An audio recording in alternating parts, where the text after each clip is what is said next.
Welcome to another episode of Cooking with me, Janet Bari.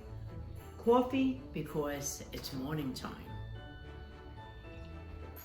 December 4th, today I'm going to start baking my Christmas cookies. And how I do my Christmas cookies is in the morning I'll take out my butter to soften. When I come home at night after dinner, I'll bake a batch of cookies and I freeze them. I find this is the best way to do it. I probably freeze them while they're still warm. I leave my family a few cookies in the upstairs freezer, and then the cookies I'm giving away, I put them in the outside freezer. So by doing that, the cookies are super duper fresh, and then when I need a gift for somebody, I just go in the garage and I grab, out of my freezer, I grab a few different cookies and I make a nice tray, and I have a homemade gift to give away. Today we're going to do sesame cookies. To me, the sesame cookies are more like biscuits. They're great for dunking in your coffee. They have very little sugar. They're simple to make. Most of my cookies that I'm going to do for you this month are pretty simple. Just remember to follow the instructions. When you go to bake your second batch, make sure your pan is cooled off. Just follow the instructions and it's simple. And don't think I don't mess up. I mess up all the time, especially when I'm doing so many things at once. Sometimes if I mess up a cookie batch, I'll make it anyway, and my family will eat it if they're not perfect. Or sometimes I have to throw it out. So anyway, let's get started. I'll see you soon. Okay, so let's get started. So first we need 4 tablespoons of shortening and 4 tablespoons of butter. That's 1/4 cup, and we're going to whip this up. I bought a new attachment for my KitchenAid. It actually scrapes the sides as it whips it. So we're creaming that together. I'll be back.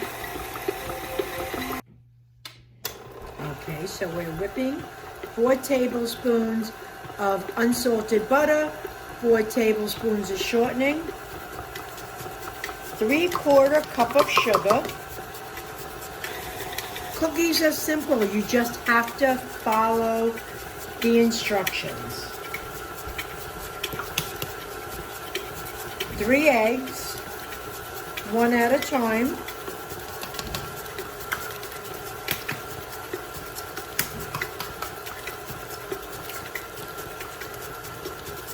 There you go.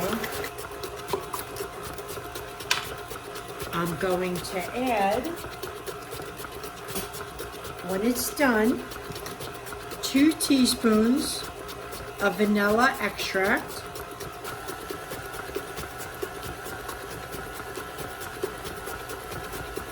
1, 2. Okay, now I'm going to add my 4 cups of flour with my 3 teaspoons of baking powder. Simple, simple. This is my favorite tool. It's a cookie scoop.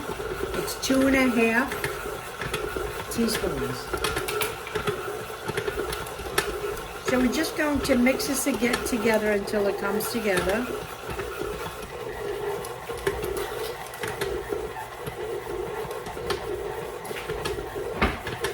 All the cookies basically, all my recipes basically have similar ingredients, yet they're all so different.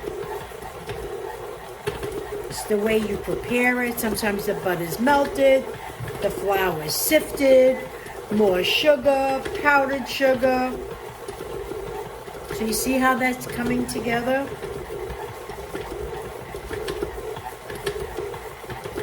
And look how that new paddle is scraping the sides. Fabulous. Saved me so much time. Looks pretty good. Just want it to look like it's all coming together.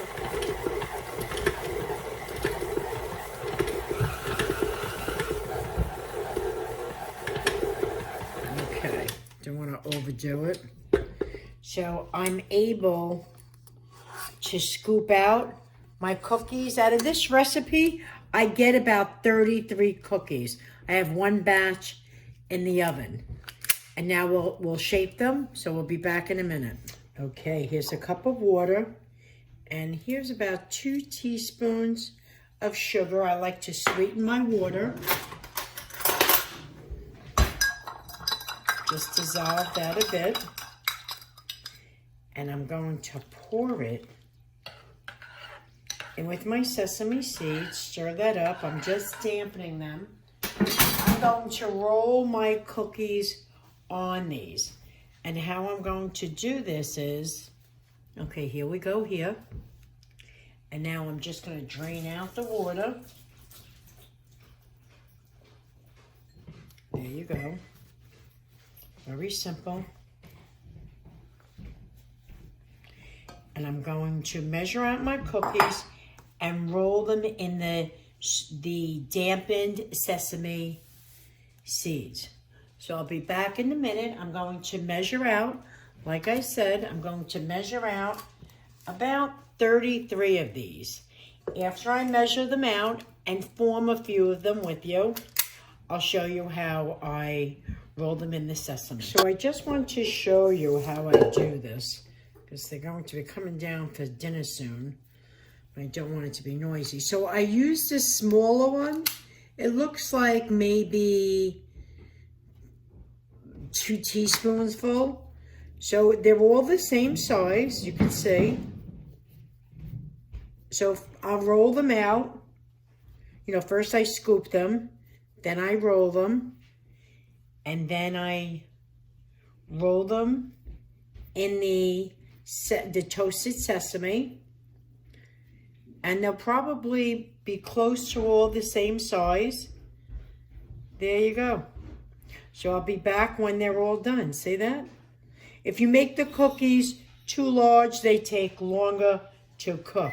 If these dry out on you, just dampen your hands. And there you go. We'll be back when they're cooked. My cookies are done. They took about 15 minutes to cook. This is what I mean by lightly browned on the bottom, a little bit on top. These cookies taste better when they're completely cooled off. They don't have a lot of sugar in them, so I really consider the sesame cookie to be biscuits, Italian biscuits. So we'll see you for the taste test. So as you see, that was really a simple cookie to make. You get 32 cookies out of a batch. The best part about this cookie is it's perfect for dunking. Just can't stop eating them. Delicious. Hopefully for the month of December, I'll get at least 6 cookies out there. So what I do is when my cookies are done baking, while it's still warm, I freeze them. And then when I need to make a tray for somebody's coming over, I want to be nice to a coworker, I just grab a few, put them in a bag, in a box, and we're done. So here's to you and me. I'll see you at my next episode of Cooking with me, Jenna Bari. Ciao, ciao.